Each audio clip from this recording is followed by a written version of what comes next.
Madame, monsieur, bonsoir. Heureux de vous retrouver pour un nouveau JT de la semaine. Voici ce qu'il ne fallait pas rater ces 7 derniers jours. Un drame s'est déroulé lundi à Sainte-Marie, au quartier Morne des Esses. Un homme de 45 ans a été mortellement touché par balle. Son père a été grièvement blessé. Le tireur présumé, lui, serait un voisin avec lequel un conflit existait déjà. Les faits auraient éclaté après la coupe de branches d'arbres. Sandrine Claude a recueilli le témoignage de la femme du tireur présumé qui a été placée en garde à vue à Trinité. Regardez. Comme c'était pas la première fois qu'ils les avaient, ils avaient déjà avertis, ils avaient déjà parlé, tout ça, à chaque fois. Policier, moi, il a vu le bonhomme en train de couper tout, il a dit, alors vous avez coupé, on avait quartier alors. Puis il est parti, il est entré dans la chambre, je crois que c'était le 17 qui a été fait, il avait été fait le 17 pour ça, et puis je le vois qu'il retourne avec son âme. Mais j'étais à côté de lui quand il a tiré. Il a été placé en garde à vue, c'est ça? Mm-hmm. J'avais apporté des petites poubelles là en ce moment. Quand on entend ce genre de choses-là, c'est que ça fait mal. Mon désir, c'était quand il de cette Marie très calme. Il y avait beaucoup de culture. Et maintenant, avec le temps, ça change. L'une des actualités les plus importantes de cette semaine, la mobilisation au Robert. Un collectif de riverains s'est mobilisé pour dénoncer l'échouement massif et récurrent des sargasses sur le littoral. Des actions de blocage ont été mises en place sur plusieurs axes de la commune, perturbant fortement la circulation. Les manifestants réclament des réponses concrètes et une prise en charge efficace face à cette situation. Retour sur cette première journée de mobilisation avec Sandrine Claude.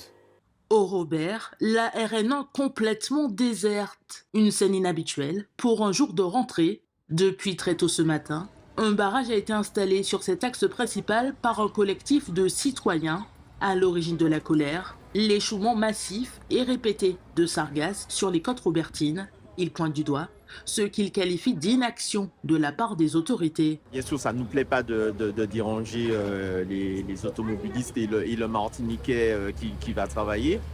Malheureusement, c'est l'un des seuls moyens, en tout cas le seul moyen que nous ayons trouvé pour obtenir une plateforme. C'est dommage que ça passe par là parce que ça fait un moment qu'on interpelle les différentes autorités afin qu'on se mette d'accord sur un plan d'action. Et pour l'instant, il n'y a pas de réponse suffisante. Une situation qui a trop duré. Cette habitante de Pont-Aléry, l'un des quartiers les plus fortement impactés, nous montre ses pièces de monnaie noircies par les émanations dégagées par les algues. Nous sommes en grande souffrance parce que effectivement, c'est pas de notre faute que si on habite au bord de la mer. Nous demandons aussi qu'on nous enlève un pourcentage dans les impôts. Je ne dis pas tout, parce que nous sommes condamnés à payer les appareils ménagers 3 fois sans frais. Tout le temps, c'est 3 fois sans frais. Je suis condamnée 3 fois sans frais. Et souvent, la prolongation de la garantie, on nous refuse quand on dit que nous habitons au Robert.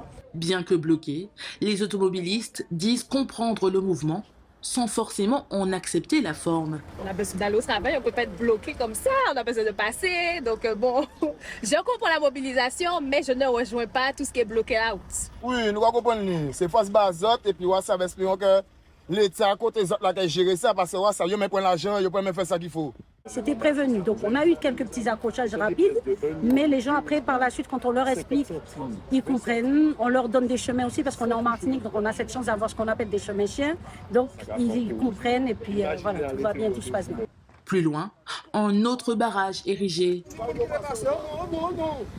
De temps à autre, les manifestants laissent passer quelques véhicules. S'ils reconnaissent l'intervention régulière de la mairie avec ses propres moyens, selon eux, il est temps que des mesures concrètes soient prises, et ce, au plus haut niveau.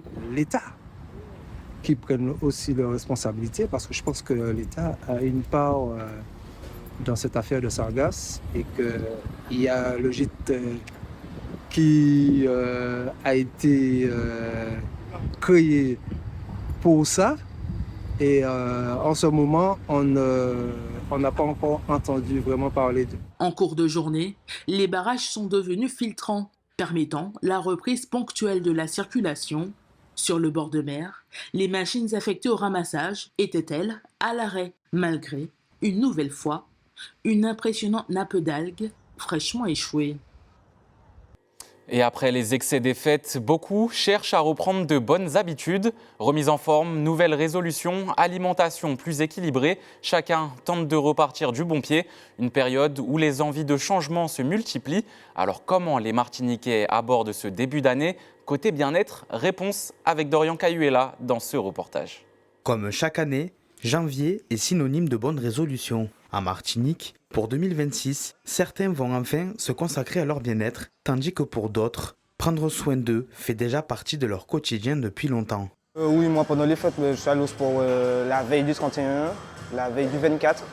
Et le premier, je ne suis pas allé parce que c'est les fêtes, le repas fait partie de mon quotidien. Je vais au sport en général le matin et le soir, quand je peux. Pour ce DJ, maintenir une foule en énergie toute la nuit derrière ses platines est un véritable quotidien. Mais pour garder cette forme, ses bonnes résolutions l'ont conduit à la salle de sport et il n'a jamais cessé d'y aller depuis. Je ne suis pas allé le 31, mais j'ai été la veille. Je ne voulais pas forcément me mettre la pression d'absolument le faire, même si c'est quelque chose de bien quand même. Il y en a beaucoup qui le font le 31 pour bien terminer l'année. Puis maintenant 2 ans, j'avais commencé du coup un 4 janvier pour le coup. Et puis c'était juste après le nouvel an pour pouvoir me motiver, etc. Au final, j'ai pu tenir jusqu'à maintenant du coup. On a tous des résolutions, donc pour moi, ça en faisait partie. Et je pense que ça a contribué. Je pense que j'aurais commencé en juillet, ça aurait pas été la même chose. Maintenir une bonne hygiène de vie passe aussi par une alimentation équilibrée. Cette nutritionniste partage ses conseils pour rester en forme.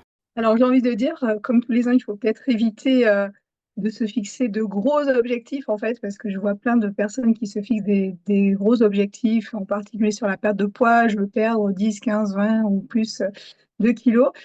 Mais en fait, passer par des petits objectifs, on a beaucoup plus de chances effectivement de tenir des petits objectifs sur le long terme que déjà d'emblée de se fixer des gros objectifs qui risquent d'être très très compliqués. Ceci passe aussi par l'alimentation. Ensuite, j'ai envie de dire, si on veut repartir aussi du bon pied, pourquoi pas analyser son assiette, son comportement alimentaire également, et revoir la composition de l'assiette, revoir également sa relation avec l'alimentation. Du côté des pharmacies, chaque début d'année, c'est un mélange de remise en forme et d'état grippaux.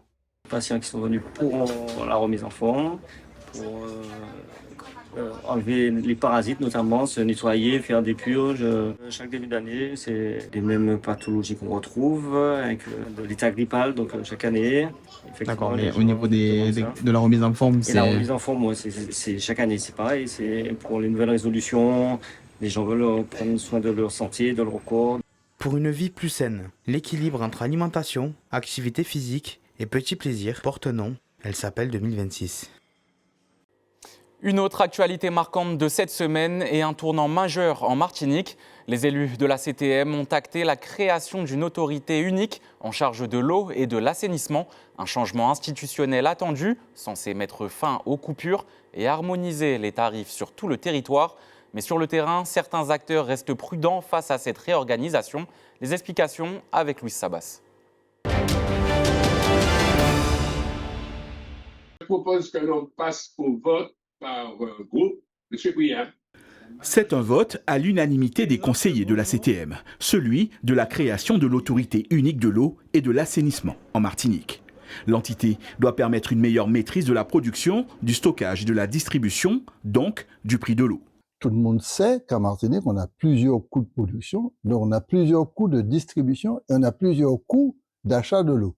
Et ça nous semblait utile, et c'est pour ça que ça a été voté à l'unanimité, d'avoir une structuration globale, qu'on puisse obtenir quoi? Un coût unique de l'eau, donc un prix unique de l'eau, et s'assurer que les zones de production soient bien alimentées, les zones où il n'y a pas de production soient aussi parfaitement alimentées par une gestion par bassin respectif, et puis d'avoir, in fine, à la fin, un prix social de l'eau, ce qui est souhaité par beaucoup d'associations, donc dont les citoyens du Sud. Une décision historique selon la CTM, le résultat d'un processus entamé il y a plus d'une quinzaine d'années et sous plusieurs gouvernances. Mais qui laisse certains dans le doute, le maire de Saint-Joseph, Yann Monplaisir, à travers un communiqué, émet des réserves quant à la compétence de la CTM sur le sujet, une aptitude qui pour l'heure revient aux EPCI. quasiment même son de cloche pour le président du conseil d'administration de Odyssey. Et s'il faut faire une autorité unique demain avec une gestion privée, pour moi, c'est niet. Si on fait une autorité unique qui est gérée par des élus de la CTM, pour moi, c'est niet. Que j'y siège ou pas, je considère que les politiques de l'eau sont des politiques de proximité qui doivent engager les agglomérations en proportion de leur population. Je fais observer que 30 communes font un choix différent. Donc, cette décision n'est pas une trivialité. Et brandir la question de l'autorité unique de l'eau sans se poser ces préalables-là me semble, du point de vue de la méthode, quelque chose qui me surprend. Mais laissez penser qu'aujourd'hui, il s'est passé quelque chose d'extraordinaire. J'ai envie de dire simplement, ça fait plus d'une dizaine d'années que tous les documents de planification militent en faveur de la création d'une autorité unique de l'eau. Un président de l'exécutif qui se veut rassurant sur ce point. Je comprends les inquiétudes, mais il faut absolument qu'on fasse peuple. Et 1500 km² subdivisés en plusieurs autorités, ça, pour moi, ça n'a pas trop de sens.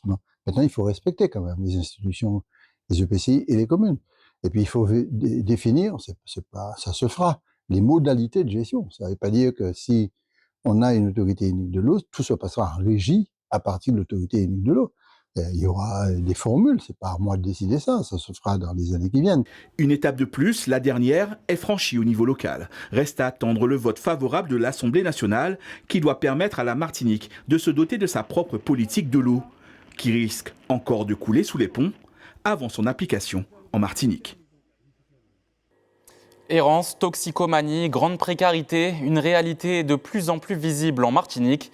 Une situation qui a interpellé l'élu Catherine Conconne mardi, venue sur le terrain pour mesurer l'ampleur du phénomène et alerter sur l'urgence d'agir. Derrière ces parcours de vie fragilisés, des dispositifs parfois dépassés et des acteurs mobilisés au quotidien. Reportage de Sandrine Claude au cœur de cette urgence sociale. L'errance et la toxicomanie, deux problématiques majeures en matière de santé publique en Martinique. Ce matin, Catherine Conconne, accompagnée de son homologue du Puy-de-Dôme, vient prendre la mesure du quotidien d'un acteur de terrain, l'Assise. Donc elles vivent dans une précarité. Les défis restent encore aujourd'hui nombreux.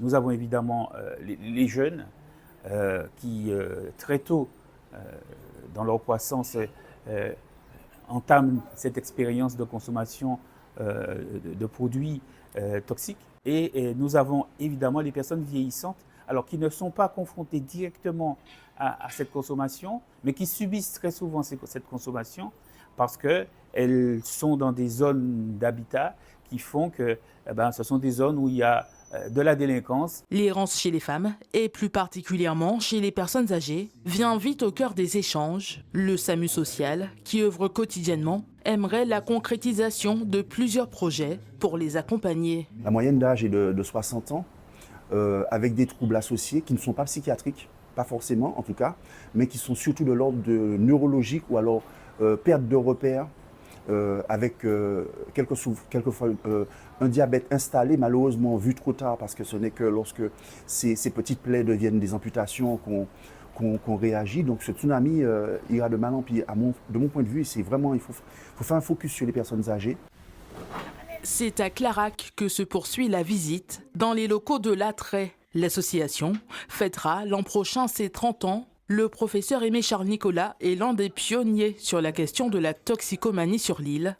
Là aussi, une bataille loin d'être remportée. Les choses brusquement se sont aggravées là depuis, disons, 3-4 ans, avec une augmentation sensible des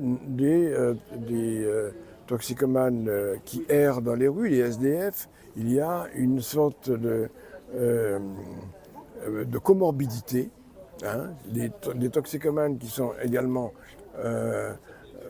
malades, qui ont des problèmes de psychologie. Cette comorbidité doit être prise en charge de façon compétente avec des gens qui ont la double compétence, la compétence donc addictologique et la compétence psychiatrique. Pour la sénatrice Conconne, l'objectif est à présent de pouvoir faire bouger les lignes en soumettant des propositions à échelle nationale. Cela passera notamment par un projet d'unité thérapeutique. Il manque un maillon important, et l'Assise nous l'a dit aussi, entre le soin psychiatrique au niveau de l'hôpital et la réinsertion du patient.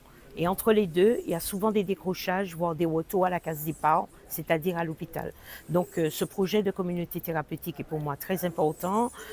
J'en ai déjà fait part au ministère il y a quelques semaines. Là maintenant, on va rentrer dans le vif du sujet, ouvrir un comité de travail, de pilotage sur ce sujet, et on y va. Parce que il y a 30 ans que ça dure, il y a 30 ans qu'on redit les mêmes choses, il faut maintenant passer à l'action. Difficultés de prise en charge sur le long terme, manque de structures adaptées, montée de la toxicomanie, autant d'enjeux auxquels la Martinique est aujourd'hui confrontée et qui appellent des réponses adaptées et durables. Mercredi marquait le 3e jour de mobilisation au Robert. Le collectif Sargasses a installé un nouveau barrage au rond-point du centre commercial Océanis, après ceux du quartier Pontaléry et du rond-point du McDonald's. Ces barrages filtrants ont eu des conséquences sur l'économie locale. De nombreux commerçants constatent une baisse de la fréquentation dans leurs établissements. Louis Sabas est allé à leur rencontre. La mobilisation se poursuit au Robert où le collectif anti-Sargasses maintient les barrages filtrants aux portes de la ville, comme celui-ci, le dernier érigé dans le rond-point du centre commercial Océanis. Des blocages non sans conséquences sur l'économie locale, commerces les plus impactés, ceux à proximité des blocages. Il y a moins de passages et puis voilà, le chiffre il est vraiment bas. On faisait peut-être dans les 3000, 2000, là on est à 500, 400. C'est pas bon. De 9h à 19h, c'est dur. Si certains automobilistes font le détour par le centre-ville pour éviter les barrages, cette relative affluence ne bénéficie pas aux commerçants du bourg. Eux aussi constatent une désertion de la clientèle. Lundi, on a vu une dizaine de voitures de toute la journée. Mardi, on a vu un petit peu plus, mais vraiment, l'activité est au plat. C'est pareil dans la boutique. Le chiffre d'affaires a vraiment baissé. On a constaté depuis lundi, donc c'est vraiment pas grand monde comme on dit au marché, comme d'habitude, quoi. Mais on sait déjà la raison, donc on fait avec. Des commerçants qui accusent le coup, mais avant tout des Robertins, qui eux aussi subissent les effluves de l'algue brune. Ils restent solidaires de l'action menée par le collectif Sargasses sur les barrages. Je suis forcément pour le moment. En ce qui nous concerne, nous, à la boulangerie, on a déjà perdu à peu près 4 000 € de matériel. Et quand je dis matériel, c'est du matériel qui est conséquent, qui coûte de l'argent. Et forcément que je ne peux même pas remplacer puisque j'ai encore des Sargasses. On est impacté par ça, Robert. Moi, je suis Robertin, alors il faut faire quelque chose, quoi. Bon, il faut de la merde à faire tout ce qu'il faut faire. Bon, à ma connaissance, mais par rapport à ça, c'est pas suffisant. Commerçants et riverains du collectif espèrent tous trouver une solution rapide à l'échouage massif de Sargasses sur les côtes robertines. Faute de quoi, la situation sur les barrages pourrait bien encore se durcir. Exaspéré de constater aucune avancée, le collectif Sargasses appelle les Martiniquais à se mobiliser. Une rencontre avec la population était programmée à partir de 17h sur le barrage de Pontaléry. Jeudi, c'était le grand coup d'envoi des soldes en Martinique. Après les fêtes, les consommateurs vont-ils se remettre à dépenser, et ce, du 7 janvier au 3 février. Les commerçants, eux, comptent sur cette période pour relancer leur activité. Mais côté finance, les ménages sont-ils encore au rendez-vous? Éclairage avec Jean-Marc Carteron. Chaque année, c'est le même rituel. À peine les fêtes terminées, les vitrines changent de visage. Dans ce magasin du centre-ville de Fort-de-France, certains regardent, comparent et hésitent. Les dépenses de fin d'année ont laissé des traces sur le budget. Financièrement, c'est très compliqué vu que la période de solde se passe après Noël et jour de l'an. Les gens ont tendance à vouloir en faire trop pour les fêtes et qu'après, oh, il y a les soldes et il n'y a plus d'argent. Donc, il faut savoir gérer tout simplement. J'ai trouvé des trucs en solde, je profite comme tout le monde. J'achète en fonction de ce dont j'ai besoin, mais pas en fonction des soldes. Il y a l'argent sur le compte, on y va, sinon tant pis. Après, j'ai vu quelques petites choses. On se prépare pour le carnaval. J'ai trouvé des costumes pour les enfants, des petites choses pour moi. Donc, ça commence très bien. Malgré les promotions, le panier moyen reste souvent sous contrôle. Les consommateurs arbitrent, priorisent et surveillent de près chaque euro dépensé.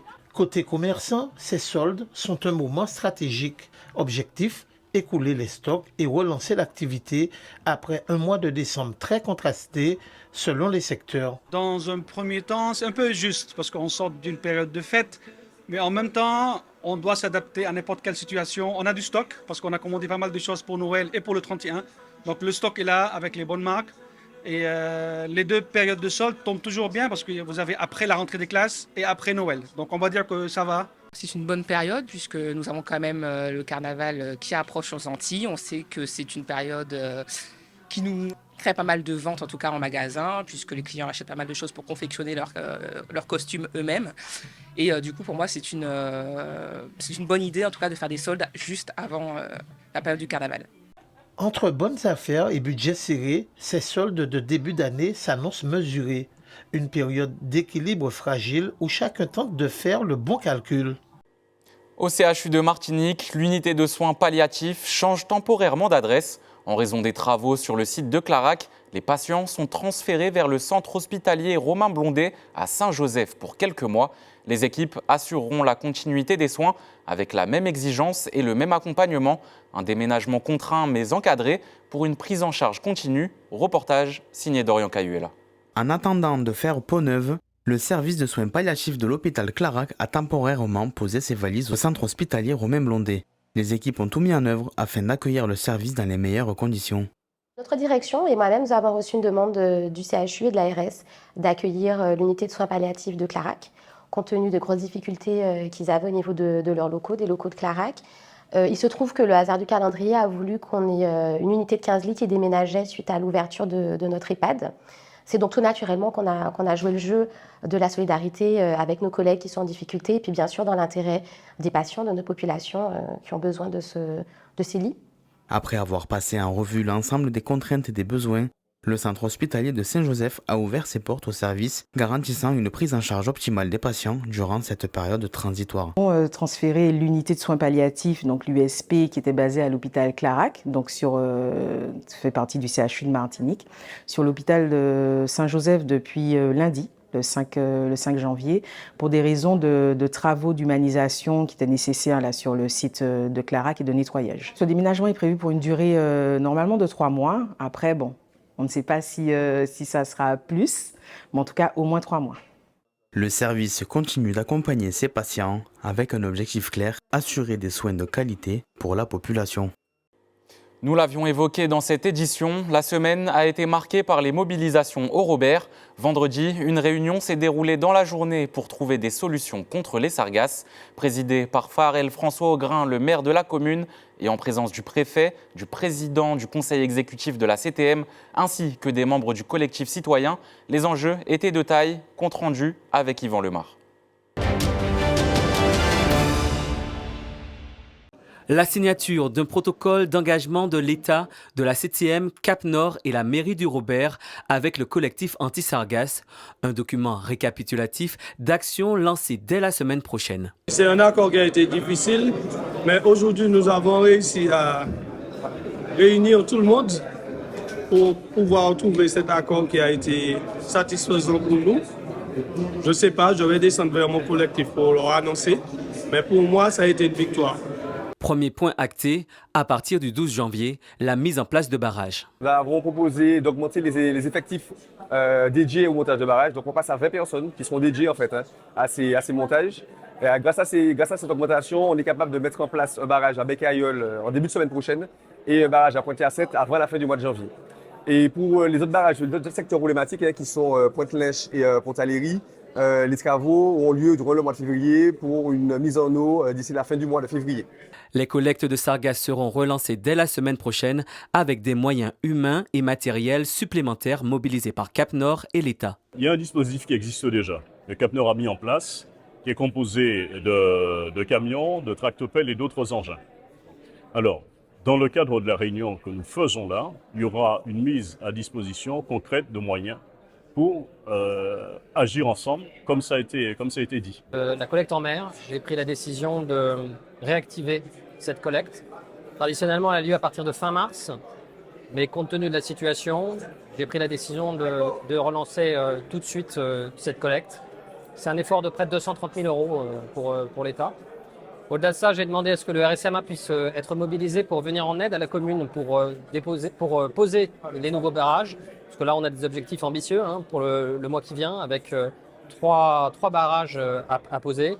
étalé entre la semaine prochaine et fin février. Toutes les actions vont être coordonnées par le GIP Sargasses en collaboration avec la mairie du Robert. On a cette complémentarité et qui va nous permettre de monter encore davantage en réponse à nos administrés.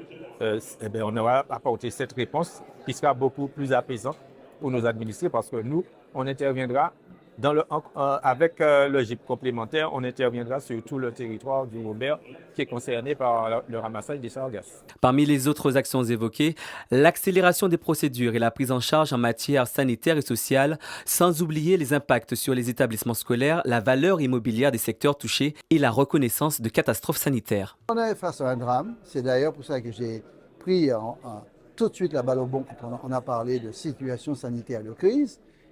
État d'urgence sanitaire, et bon pour la France et bon pour nous aussi, c'est pas seulement Covid. Donc on est face à une situation, il faut absolument qu'on déclare la Martinique en état d'urgence sanitaire. On fera notre boulot, mais les parlementaires doivent être mobilisés pour mener ce combat-là. Je pense que cela se fera. Avec ce protocole d'accord, les barrages devraient être levés dès ce soir. Merci de nous avoir suivis tout au long de ce journal. On se retrouve ce lundi pour votre JT de 19h et dimanche prochain pour un nouveau JT de la semaine. Pour revivre tous nos reportages et suivre l'actualité, rendez-vous sur notre chaîne YouTube ATV97. On se retrouve dimanche prochain. D'ici là, passez une excellente soirée sur ATV.